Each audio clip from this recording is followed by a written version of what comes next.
예, 더불어민주당 정치검찰 사건 조작 특별대책단의 단장을 맡고 있는 민형배입니다. 오늘은 얼마 전에 있었던 이른바 이화영 판결에 대해서 저희들이 좀 유감 표명을 하기 위해서 이 자리에 섰습니다. 법리적으로 봐도 도대체 수긍할 수가 없고, 절차적으로 봐도 이해가 되지 않은, 납득할 수 없는, 그리고 무엇보다도 사실관계가 완전히 뒤틀려 있는 검찰의 사건 조작용 기소를 재판부가 그대로 받아들였습니다. 그래서 오늘 저희들이 이번 판결의 문제가 무엇인지 조목조목 말씀드리고, 여기에 대해서 앞으로 어떻게 대응해 갈지 준비할 생각입니다. 특히 이번 판결뿐만 아니라 이렇게 검찰의 사건 조작에 의해서 법원이 이걸 받아들여서 이루어지는 판결에 대해서는 앞으로도 저희들은 특히 이 정치검찰의 이런 기소에 대해서는 조금 더 정밀하게 들여다볼 생각입니다. 먼저 기자회견문을 낭독할 텐데요. 그 전에 참가하신 분들을 소개 올리겠습니다. 저쪽 끝부터 한민수 의원님 나오셨고요. 이건태 의원님 오셨습니다. 양분함 의원님 오셨고요. 그리고 주철현 의원님 오셨습니다. 이성윤 의원님 오셨습니다. 박선원 의원님 오셨습니다. 그리고 김현정 의원님 오셨고요. 박균택 의원님 오셨습니다. 김동화 의원님 오셨고요. 김문수 의원님 오셨습니다. 노정면 의원님도 함께 하셨습니다. 그러면 지금부터 기자회견문을 낭독하겠습니다.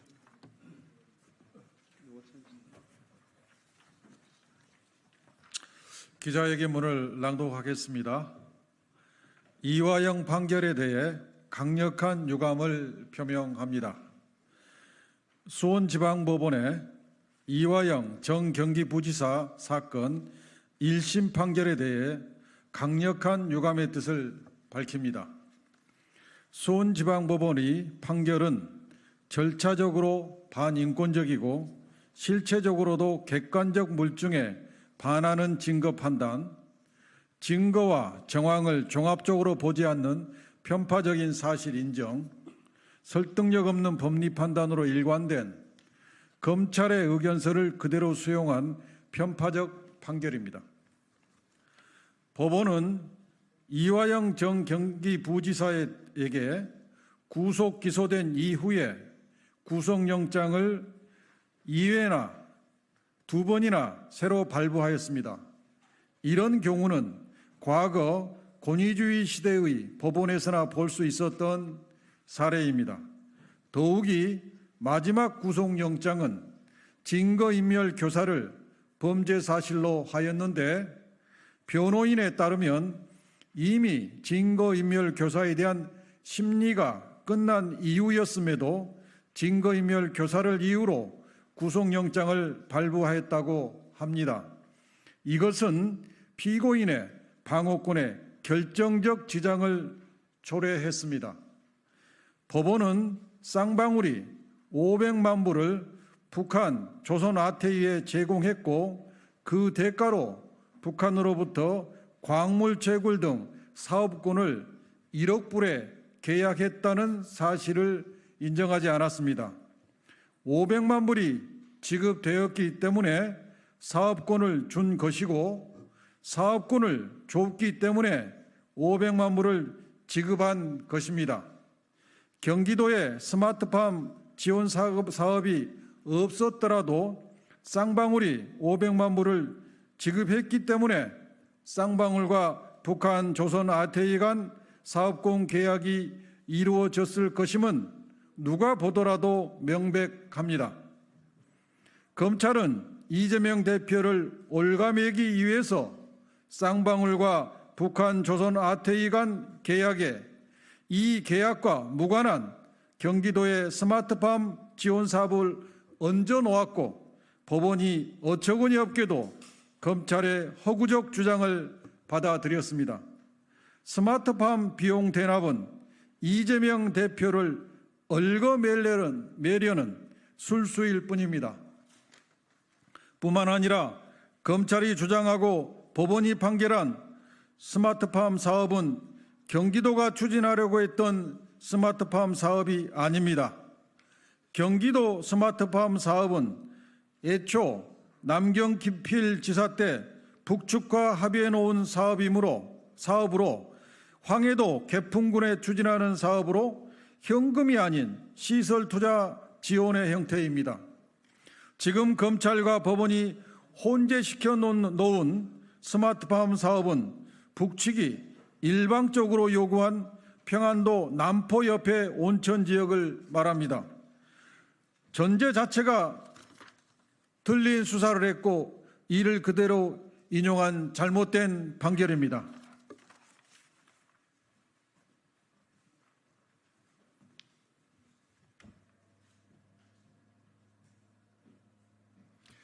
경기도는 2019년 남북교류협력기금으로 농림복합형 자동화 시험농장 운영사업 스마트팜 지원사업으로 8억 원의 예산을 편성하였고 2020년에는 5억 원, 2021년에도 5억 원을 각각 스마트팜 대북지원 기금 예산으로 편성하였습니다. 경기도는 2020년 5월 19일 유리온실 지원 사업에 대한 UN 대북제재 면제 승인 신청을 하여 2020년 8월 4일 유엔으로부터 대북제재 면제 승인을 받았습니다. 쌍방울이 경기도의 스마트팜 지원 사업비를 이미 대납하였다면 2019년부터 2021년 스마트팜 지원 사업 예산을 편성할 이유가 없고 2020년 5월 19일 유리온실 지원 사업에 대한 UN 대북제재 면제 신청을 할 이유가 없었습니다. 법원은 쌍방울과 조선 아트회 간에 작성된 2019년 1월 17일자 합의서, 2019년 5월 12일자 합의서, 쌍방울 내부 IR 자료, 최근에 보도된 국정원 문건에 쌍방울이 북한에 건넸다는 500만 불이 쌍방울과 북한 조선 아트회 간 광물 채굴 등 사업권 1억 불 계약의 계약금, 이행 보증금이라는 사실이 명백히 기재되어 있음에도 불구하고 이를 경기도 스마트팜 지원 사업 비용을 대납한다는 사실을 숨기기 위해 허위로 기재한 것이라고 판단하였습니다. 명백히 객관적 물증에 반하는 증거 판단입니다. 객관적 물증에 대한 해석은 굳이 법관이 아니더라도 일반 국민도 할 수 있습니다. 법원의 객관적 물증에 반하는 증거 판단은 국민을 우습게 본 것이라고밖에 생각되지 않습니다.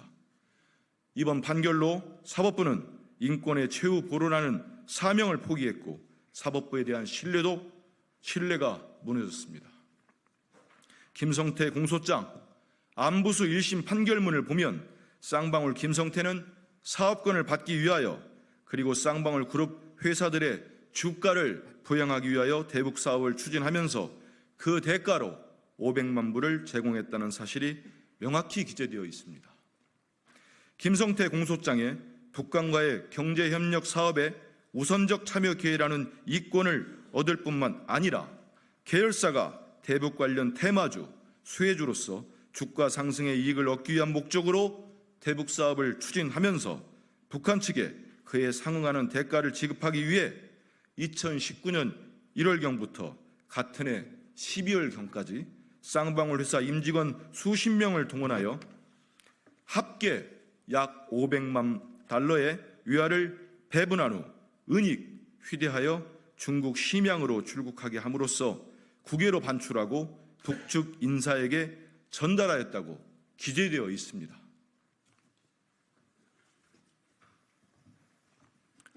수원지검이 동일한 사실을 전제로 기소한 수원지방법원 제15형사부의 안부수 1심 판결문에도 그 후 피고인은 위와 같은 인연을 계기로 평소 북한과의 대북 사업의 우선적 참여 기회라는 이권뿐만 아니라 계열사가 대북 관련 테마주, 수혜주로서 주가 상승의 이익을 노리던 김성태, 박용철과 함께 본격적으로 대북 사업을 추진하기로 마음먹고 피고인 김성태, 박용철 등은 향후 북한으로부터 광물 개발 사업 등 쌍방울 그룹의 주가 부양에 도움이 될 만한 사업에 대해 우선적으로 협상권을 확보하기 위하여 쌍방울 그룹 김성태가 마련한 자금을 환치게 하는 방식이나 현금을 소지하고 중국으로 출국하는 등 다양한 방법으로 밀발출한 다음 조선노동당이나 그 산하 기관인 조선아태위 및 소속 주요 간부들에게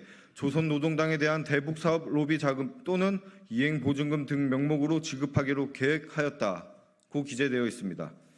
김성태의 공소장 안부수의 1심 판결문에 의하면 김성태가 북한 측에 준 돈이 쌍방울 김성태 등의 주가 조작을 위한 사실, 그리고 이재명 경기지사를 위한 돈이 아니라는 사실이 명백히 기재되어 있습니다.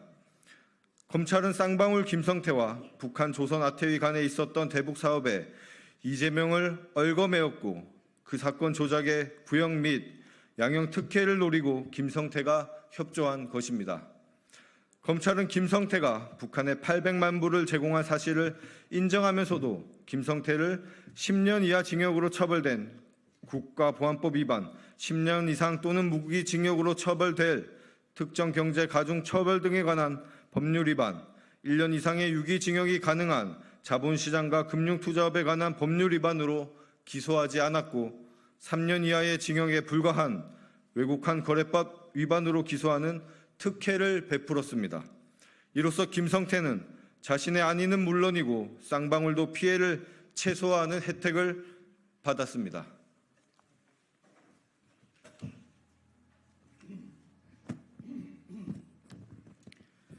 검찰은 300만 불이 이재명 경기지사의 방북을 대납한 것이다라고 주장하고 법원이 그중 200만 불을 인정하였습니다. 그러나 2019년 2월 하노이 북미 정상회담이 실패로 끝난 이후에 북미 남북 간 관계가 경색되어 2019년 하반기부터 북한은 미사일을 발사하기 시작하였습니다. 이재명 당시 경기지사의 2019년 7월 대선 주자 지지율은 3.9%로 전국 5위, 2019년 9월 대선 후보 선호도는 민주당 내에서도 이낙연, 조국, 유시민에 이어 4위, 2020년 1월 지지율은 3%로 전국 4위에 불과하였으며 2019년 9월 6일 공직선거법 위반으로 벌금 300만 원 경기도지사 당선 무효형을 선고받아 정치 생명이 사실상 끝난 상태였습니다. 이런 상황에서 이재명 경기지사가 정치적 리스크, 외교적 리스크를 감수하고 소득을 기대할 수 없는 방북을 추진했다는 것은 속아 웃을 일입니다. 김성태는 북한 조선아태위와 히토류 등 광물 채굴권을 포함하여 약 200조에 이르는 사업권을 확보한 후 쌍방울 그룹 회사들의 주가 부양을 위해 국내 주식시장에 홍보할 수단으로 북한에서 공개적인 협약식을 하기 위해 북한 방문을 추진하였고 쌍방울이 북한 조선아태위에 건넸다는 300만 불은 김성태 본인의 방북 비용인 것이 명백해 보입니다. 법원은 김성태, 안부수, 박용철 등의 전문 진술을 특히 신빙할 수 있는 상태에서 행하여진 때라는 예외를 적용하여 모두 증거로 채택하였습니다.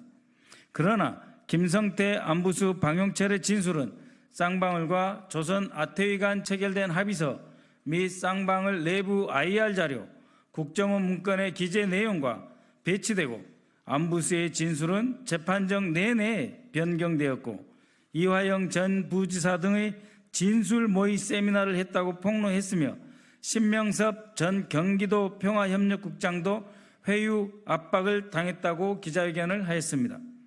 이런 상황에서 김성태, 안부수, 박용철 등의 전문 진술을 증거로 채택한 것은 도저히 납득할 수 없습니다. 판결 이후 보도된 사실에 따르면 쌍방울이 안부수에 따라 오피스텔을 제공하였고 안부수의 진술이 바뀌었다고 합니다.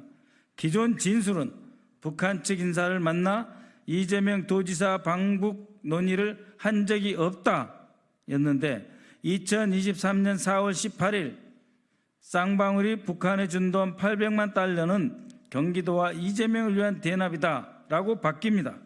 쌍방울이 안부수를 매수한 것으로 판단됩니다.